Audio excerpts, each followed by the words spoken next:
we're dealing with here is an African American community that is struggling with how to cast their votes.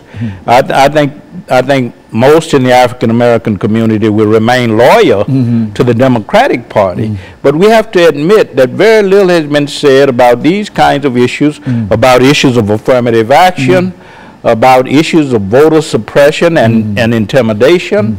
These are the kinds of issues that black people hold dear. And unfortunately, we haven't seen much of this addressed in the debates between the presidential candidates. But I think African Americans will remain loyal to the Democratic Party.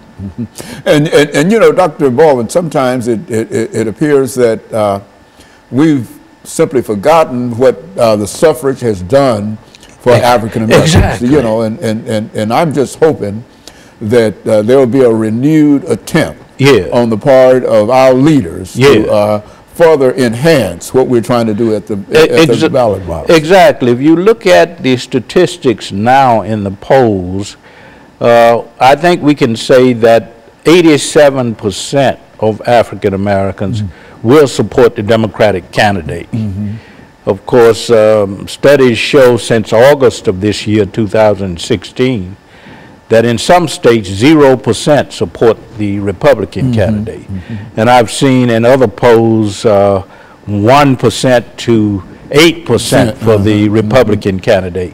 So what you see in these polls, of course, is the continuing loyalty of African Americans to a particular party system, the Democratic Party. But again, you know, the question remains, you know, to what extent have these party systems addressed the kinds of issues that African Americans hold dear? And I think that it's true, as you indicated, that we've seen very little information in reference to what the Democratic Party can and will do in terms of policy. But on the other hand, the other folks have said absolutely anything about it. Exactly. And usually what they refer to as dog whistles and all those kinds of old ideas of taking us back a century, almost a century. And that's the point you have to be careful about. How, to what extent will we turn back the clock?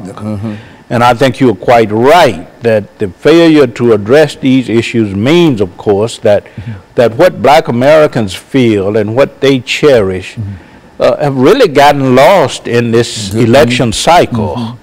You don't hear much discussed at all about what we think, or what we feel, or what we think about the future, or the kinds of issues that we hold dear, the kinds of values that we cherish. And so it's a very strange election cycle. And I think it's summarized by the word, what have you got to lose? Exactly.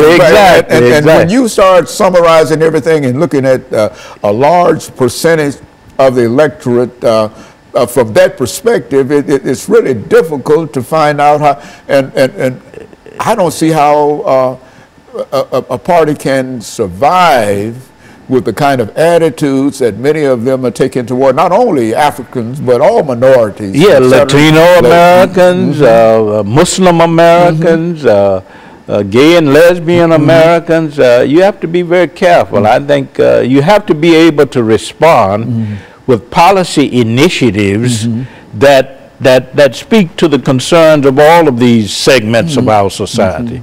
And unfortunately, we haven't heard very much about that at all.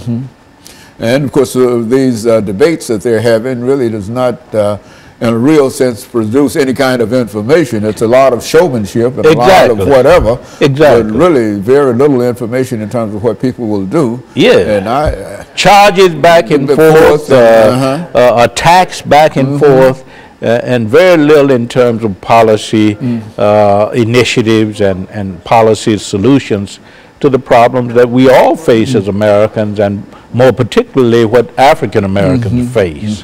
And we've been down for a long time in terms of the kind of aid and assistance that we need in terms of ability to do what we have to do. Exactly. We're concerned very much about our future in this country.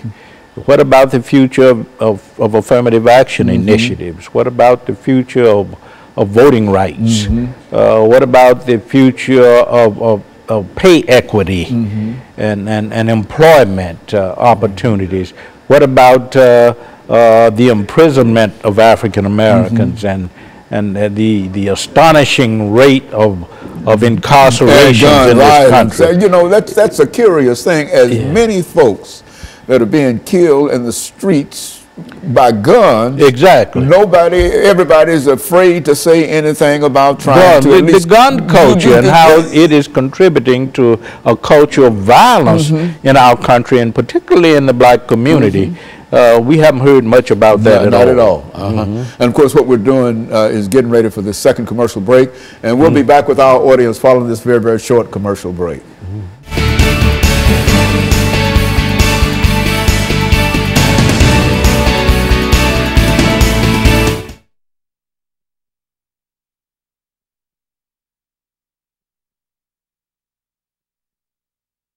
People back to all work. About personal attacks, you know? And my God, hate. That's what it is. That's hate. Hate. Nothing but hate. That's all it is, man. I mean, and hopefully, I hope it doesn't discourage, and I'd like to deal with that in the last segment. Okay. To what extent this might discourage turnout? I think it's going to promote turnout myself. You do? Oh, yes. Oh, yes. I think that we're going to have the greatest, black folks going to get out and vote.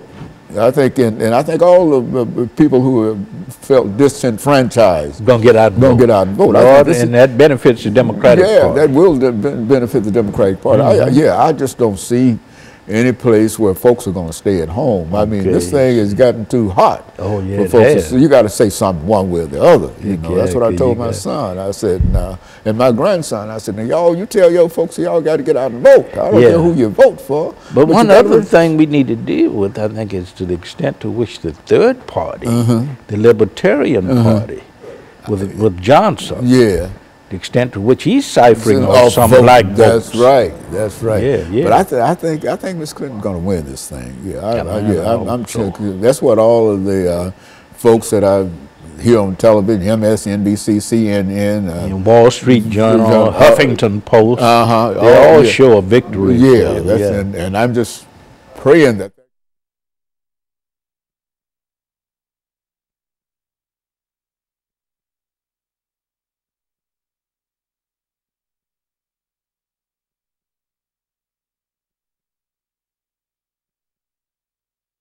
Thank you and welcome back to the final segment of the show for today. We're talking to Dr. Louis Baldwin, and he's giving us some information in reference to African Americans and the election of 2016. And of course, Dr. Baldwin, let's during this last segment, let's take the opportunity to deal with some issues that you believe to be important in this election, so that we can sort of end this particular segment, given some directions in terms of what people can do and what we ought to do. I think this election is important, first of all, because we need to assure the preservation of the Obama legacy. Obama has been very intentional about addressing health care issues, about addressing employment issues in the black community, criminal justice issue, the issues that pertain to law enforcement and its relationship to the black community. So we need to preserve his legacy in terms of pushing legislation that address the concerns for African Americans and women. We have to keep in mind that the Ledbetter Law or Act was signed by President Obama, which called for equal pay equity for women. So we first of all got to preserve his legacy for the black community, and I think that's very important for the black community.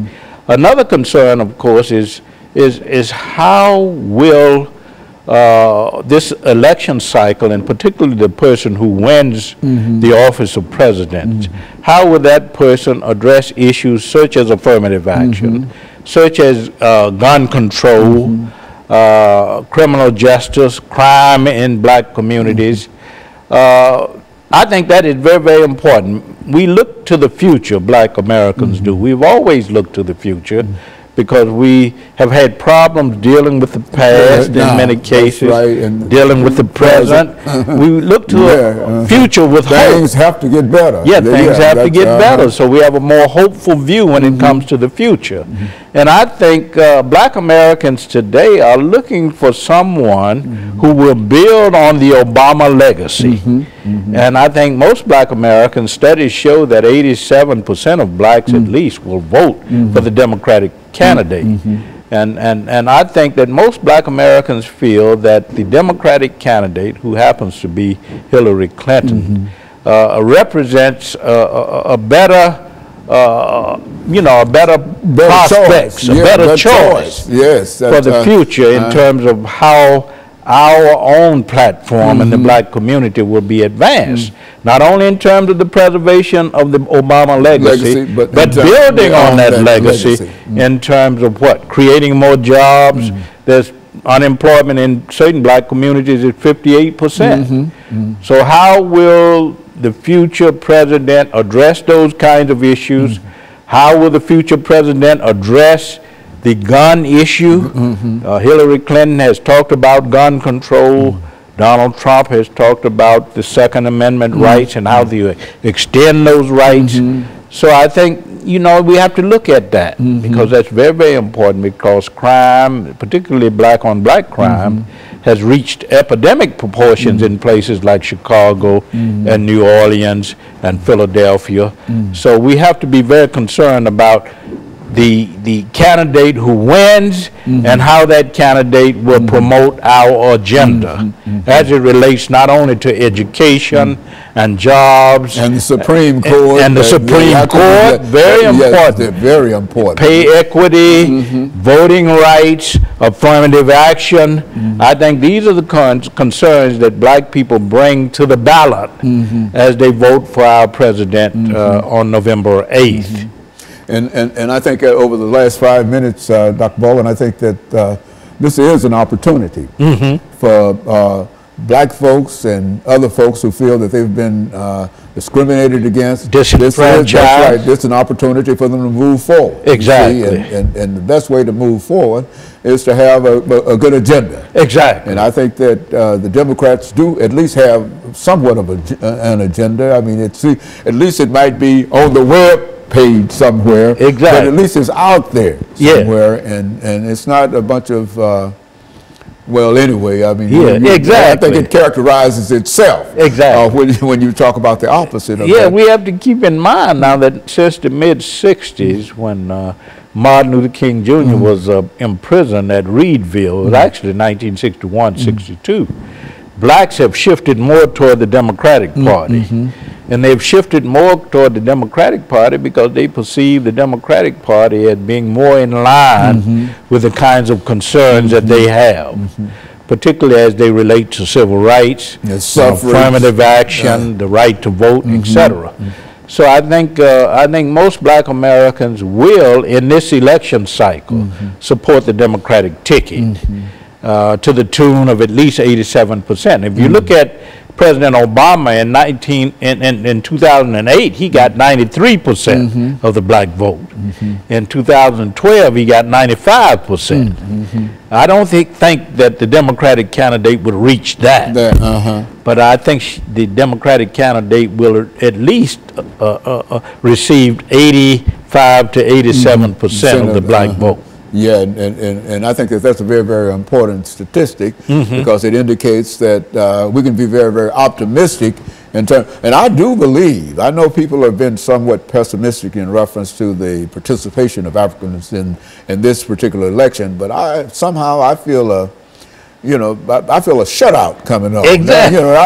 And sometimes I wake up at night in cold sweat, thinking that perhaps I might have to start looking for a Canadian route somewhere. Exactly. No, but seriously, I think that it is a real problem in terms of how we perceive ourselves and the threats. Yes, but so much is happening in terms of trying to discourage turnout.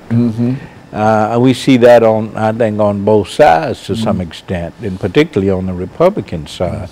This whole idea that the election will be rigged. Yes. And I personally don't subscribe to that thinking. I don't think many people. Yeah, I think we have in the United States, in this country, one of the most sophisticated systems of voting, electoral politics, and I think that there's a lot of integrity there. So I don't subscribe to the arguments of those who think that the election will be rigged. But I do think that people of all races, of all ethnic backgrounds, nationalities, religious backgrounds will go to the polls and will vote their conscience. So I expect a lot of integrity as it relates to the electoral process. I don't expect anybody's going to be trying to cast 2 votes. Exactly. I often say that it's hard to get many of us to cast 1 vote.